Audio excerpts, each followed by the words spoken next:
प्रधान संपादक श्री संजय जी गुप्ता, श्री सुनील जी गुप्ता डायरेक्टर, श्री तरुण जी गुप्ता प्रबंध संपादक, श्री आलोक जी मिश्र पटना संस्करण के संपादक और श्री आशुतोष जी राजनीतिक संपादक। और हमारे बीच यहाँ पर विशेष रूप से उपस्थित हैं बिहार के उप मुख्यमंत्री श्री सम्राट जी चौधरी, भारतीय जनता पार्टी बिहार प्रदेश के अध्यक्ष श्री दिलीप जी जायसवाल,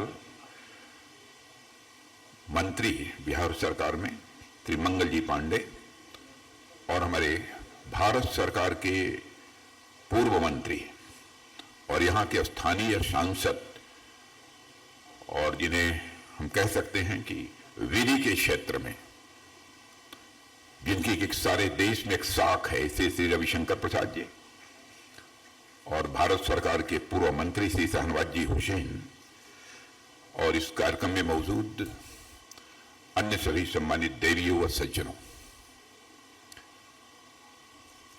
मेरे भी कार्यक्रम की व्यस्तता थी,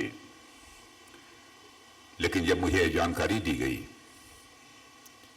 कि पटना में होने वाले दैनिक जागरण के कार्यक्रम में आपको उपस्थित रहना है, तो बहुत ही सहज रूप से मैंने अपनी सहमति दे दी।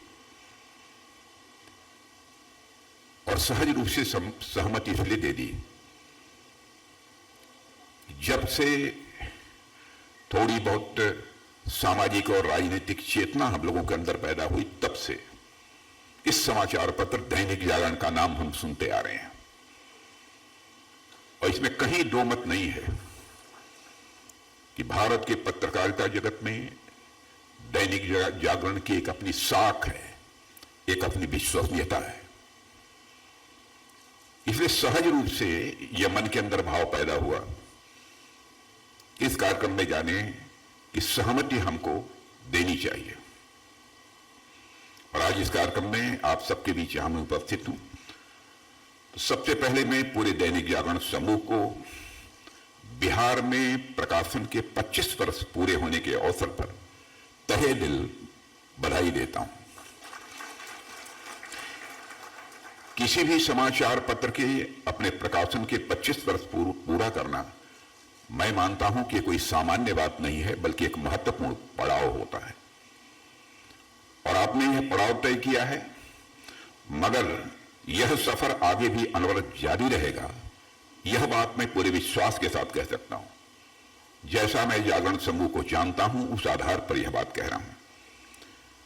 जागरण समूह के प्रधान संपादक श्री संजय गुप्ता जी भी यहां बैठे हैं और इनका परिवार के कई सदस्य यहां पर बैठे हैं।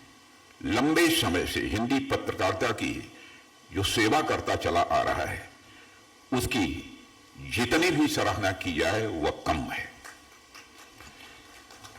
साथियों, इसलिए मैं यहां जागरण समूह को 25 साल पूरे होने की हार्दिक बधाई देता हूं और मैं ईश्वर से प्रार्थना करता हूं कि आप पूरी सत्यनिष्ठा और साहस के साथ आने वाले सभी वर्षों में पत्रकारिता के नए उच्च स्तरीय आयाम स्थापित करने में आप कामयाब हों।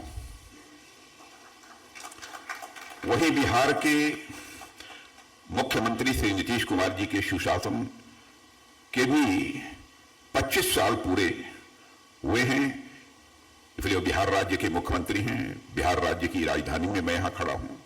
इसलिए मैं भी नीतीश कुमार जी को भी और उनकी पूरी सरकार को अपनी तरफ से हार्दिक बधाई देता हूं। जिस तरह से नीतीश कुमार जी ने 25 वर्षों में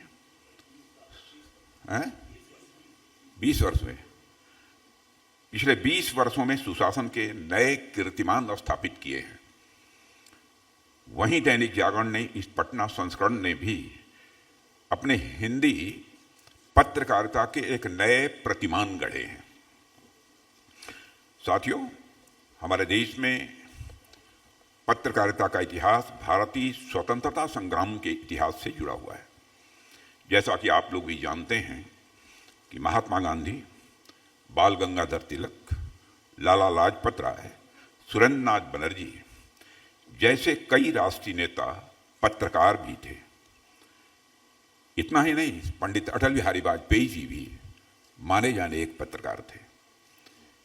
इसलिए मैं अपने पत्रकार मित्रों से कहता हूं कि आपने इन महान विभूतियों द्वारा स्थापित पत्र न केवल याद रखना है, बल्कि उनसे हमें प्रेरणा भी हासिल करनी है। साथ ही यह भी समझना हो कि पत्रकारिता केवल एक व्यवसाय मात्र नहीं है, एक प्रोफेशन मात्र नहीं है, बल्कि आम लोगों को जागरूक करने का एक मिशन भी है। और मैं ईश्वर से ही प्रार्थना करता हूं कि वह हर पत्रकार को वह क्षमता, साहस दे ताकि उसकी कलम हर समय सृजनशील हो, विनाशकारी न हो। और दैनिक जागरण की शुरुआत का जहां तक प्रश्न है, मैं जानता हूं इसके हिस्ट्री के बारे में भी मुझे अच्छी तरह जानकारी है, लेकिन इसके पहले मैं कहना चाहूंगा कि महात्मा गांधी शायद अब तक के सबसे महान पत्रकार थे, मैं ऐसा मानता हूं। हो सकता है किसी की सहमति से न हो। गांधी जी ने लिखा है, पत्रकारिता का एकमात्र उद्देश्य सेवा होना चाहिए। गांधी जी के शब्द आज भी मैं मानता हूं कि प्रासंगिक हैं। साथियों, गांधी जी ने पत्रकारिता को शक्ति कहा है, लेकिन इसे बेहद जिम्मेदारी वाला कार्य भी बताया है। उन्होंने कहा है कि जिस तरह पानी की अनियंत्रित धारा पूरे ग्रामीण इलाके को जलमग्न कर देती है और फसलों को तबाह कर देती है, उसी तरह एक अनियंत्रित कलम विनाश का भी काम करती है। इसलिए एक पत्रकार का यह कर्तव्य है कि उसकी कलम विकासोन्मुखी हो, माने डेवलपमेंट ओरिएंटेड हो, न कि विनाशकारी। आज हम आर्टिफिशियल इंटेलिजेंस जैसी टेक्नोलॉजी का प्रभाव स्वाभाविक रूप से देख सकते हैं।